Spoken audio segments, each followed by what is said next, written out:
What's up, guys? Welcome into Locked On Gamecocks. We got a good show for you today. Now, we have the top 5 matchup in women's basketball tomorrow night, Colonial Life. LSU comes to town with a 20-0 record. What are the keys to beating them, and by how much? We talk with LSU live play-by-play announcer Patrick Wright and get a peek behind enemy lines. Locked On Gamecocks starts right now.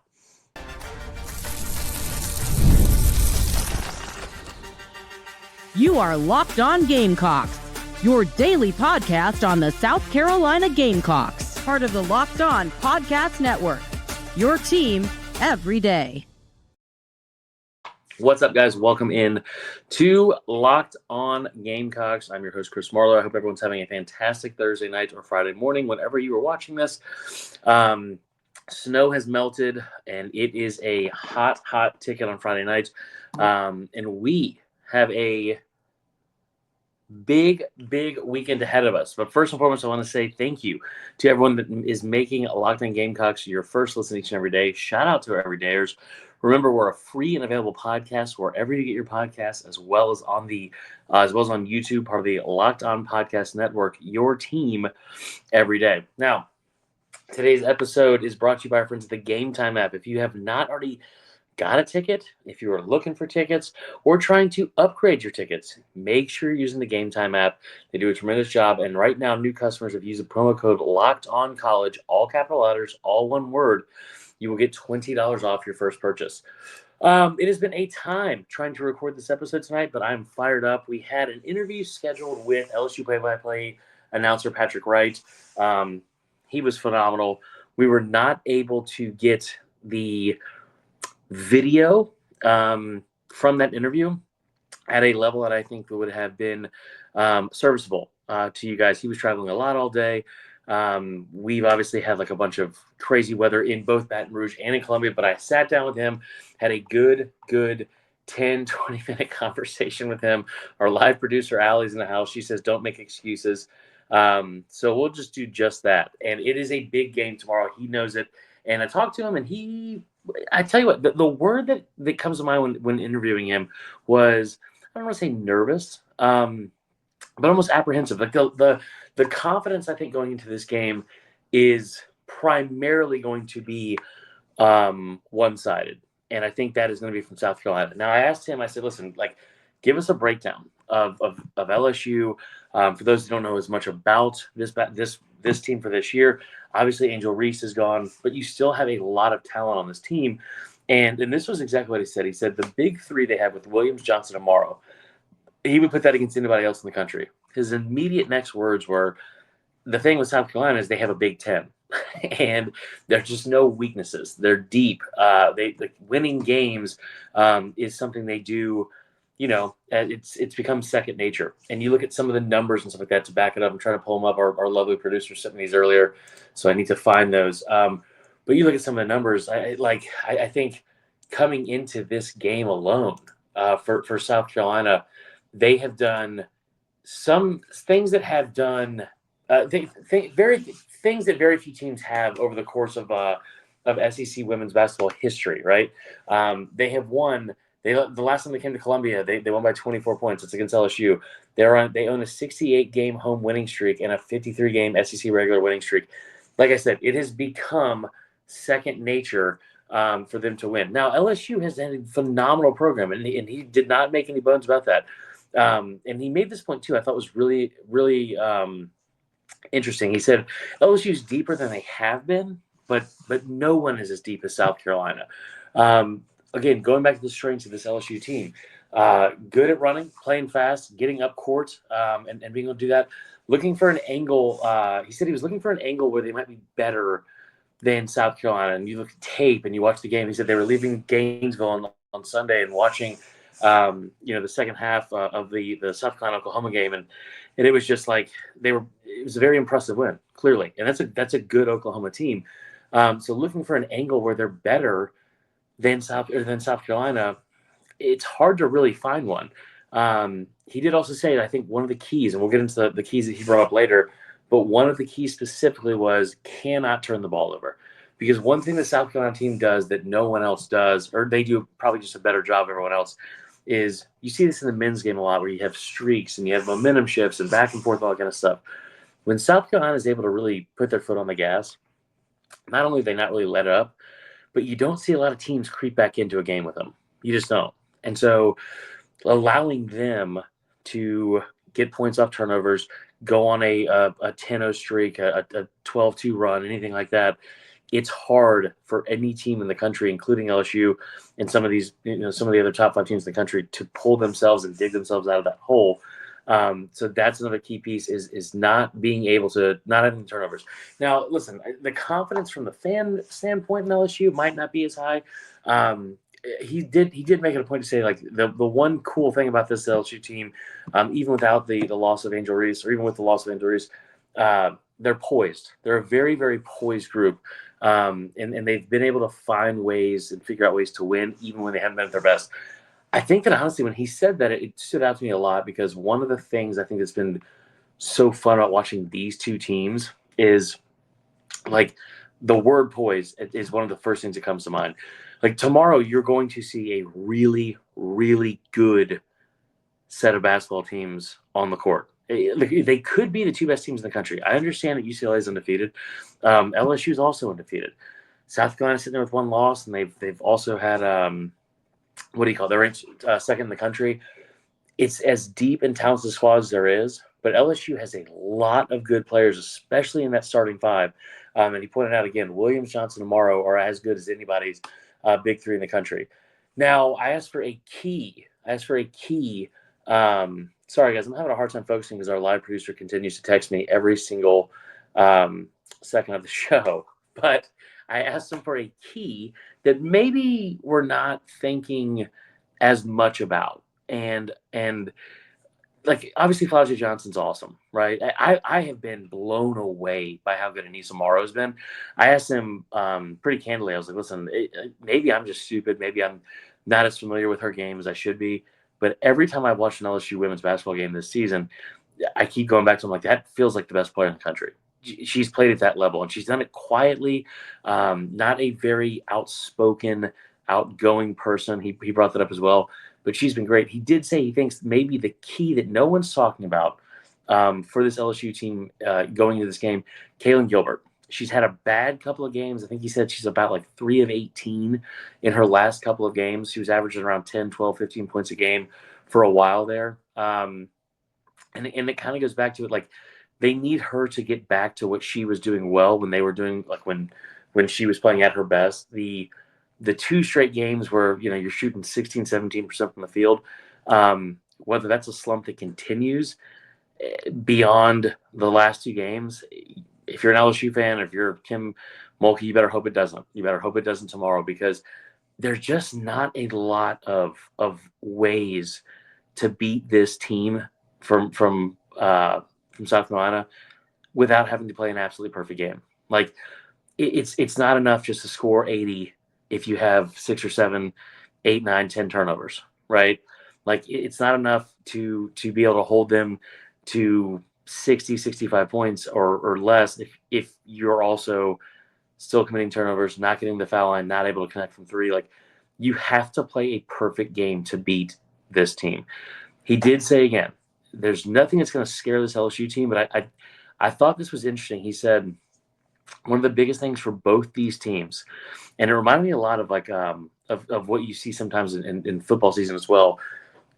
Whatever happens on Friday, either team wins or loses, they can't lose twice because of what happens on Friday.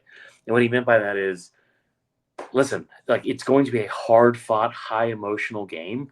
This is the one that everyone's had circled. This is the one that ESPN has gone out of their way to make sure is televised on Friday after they had to move it from Thursday because of the weather. Like everyone has been talking about this game, and it is a big, big, big matchup. But it's also early. It's late January. We still have another, month and a half, hopefully 2 months of basketball games to play, and you can't let this loss or win determine the outcome of the next game as well, right? So, maybe that was a little bit of coach speak. I thought it was a pretty, I don't say profound, but it felt like a kind of a profound comment. Patrick was great. I can't say that enough. He was great with his time, and we had a great time talking to him. He did bring this up too. It's been a weird week, just from just a flow standpoint, and what you're used to in terms of prep and practice, and just the way you're going about stuff. It's not that it's been flat by any means, especially within the locker room or on the court, like during practices, but just around Baton Rouge. I mean, you guys, I don't know how much you guys pay attention to it, but New Orleans got like 13 inches of snow. Baton Rouge was damn near shut down for 2 days. So it's just some of the usual stuff and the routine that they go through as a team, really as a city, have just been kind of thrown off and different. All right, now, so I asked them this too. I said, listen, what's the biggest key to victory? What's the biggest key to victory for this LSU team? And I brought up the fact it's a rivalry, and he said, we have to hit threes, right? We have to hit threes because there's been a couple games where they've made one or two, and been kind of held in check from deep. They're going to need. This is from Patrick. Like 7 or 8 is where they're going to have to live. They're going to have to be able to connect from deep, and that way they can open some more stuff inside. But if they're not able to connect from anything inside or from outside, and they're not able to get the mid range going, it's going to be impossible to score inside. On South Carolina with like their length and how good they are at those positions. Now, again, besides the threes, because it can't just be one thing, not turning the ball over repeatedly. And he brought this up too. Carolina's been dominant rebounding, but not as statistically dominant as they've been in the past. Like, and you got to think too, some of those teams in the past, they were out rebounding teams by like 30 points a game, right? But trying to avoid that the entire, like all 4 quarters and getting beat up on the boards, especially allowing offensive rebounds to South Carolina, where you end up getting they start getting second chances and repeated second chances that sometimes result in third and fourth chances. That cannot happen. Last but not least, he said, get to the free throw line, and Flav J. Johnson's got to have a good game. She's got to have a great game. She's got to have over 20, and she's got to be good from the mid range. So those are your keys to the game. I did not ask him for a prediction, because I did not want to put him in that spot as the play-by-play person in case, I don't want to have that come back to bite him like that. He was great with this time. We really appreciate Patrick for coming. Not coming on the show because of our own issues, but being able to come on for an interview, especially less than 24 hours away from the game. He was great, and hopefully provide a little bit of insight for y'all as well about LSU. Now, we're going to go to a quick break. Before we do, want to tell you about our friends at Talkspace. Talkspace. You guys heard me talk about this the other day. And listen, therapy, bottom line, is a game changer. It can help manage stress, improve sleep, communicate more effectively. It helps you be better at podcasting, can confirm. Let's see here. Finding the right therapist, that's not the easiest thing in the world to do. Fitting sessions into a busy schedule can be a challenge. That's where Talkspace comes in handy. Talkspace is the leading virtual therapy provider, which makes getting the help you need easy, accessible, and most importantly, affordable. With Talkspace, signing up is simple. You can match with a licensed therapist that fits your needs, usually within 48 hours, by the way. And it's convenient. You can have your sessions from the comfort of your own home. You can even message your therapist in between appointments. Plus, Talkspace is covered by almost every single insurance plan imaginable. And most insured members, there's a $0 copay. That's right, a $0 copay. It's never been easier to prioritize your mental health. And as a listener of this podcast, you will get $80 off your first month with Talkspace when you go to Talkspace.com/LockedOnCollege and enter the promo code SPACE80. That's LockedOnCollege, SPACE80. Match with a licensed therapist today. Go to Talkspace.com/LockedCollege, enter the promo code we just listed, and you get $80 off your first month and show your support for the show and your own mental health. So make sure you guys check that out. We will be back shortly, and we will continue talking all things South Carolina and more about the game tomorrow night.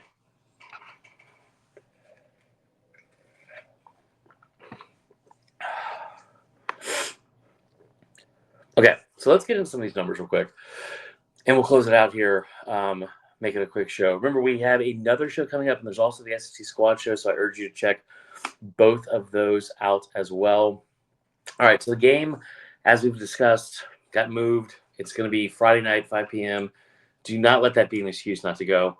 If you need tickets, Game Time app is there. If it ends up being a loss, get in touch with our friends at Talkspace. We can talk about it and work through it. If it ends up being a win, still get in touch with our friends at Talkspace and brag about the team.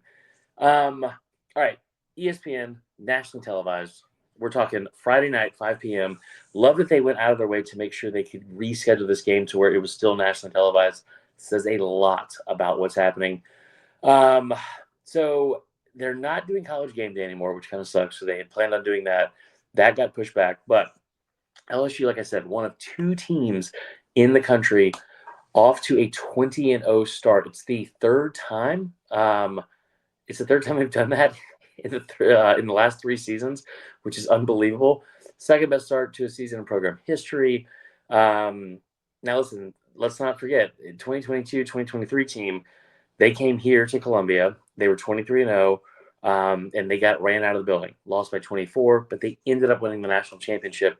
I think one of the things that's interesting about this game is obviously tomorrow matters, like a ton.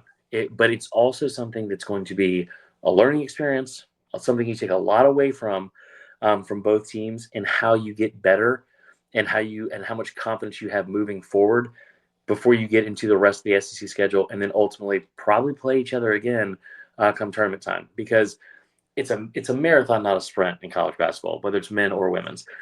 So that's a really, really big, interesting point in my opinion. So South Carolina, they've been the most dominant team over the SEC over the last decade, obviously. The 68-game home winning streak. The thing that's most impressive about that is, like, it's not like they're eking out victories. This is no shade at LSU, but they're 20-0, and there's been several games so far that they have had to come back from double digits. They have not been great right off the bat, or they had to pull out a close win.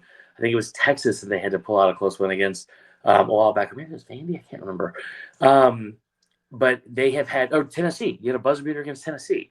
So there's been multiple times this season where this team has been challenged, and to their credit, they've been able to rise above all the challenges.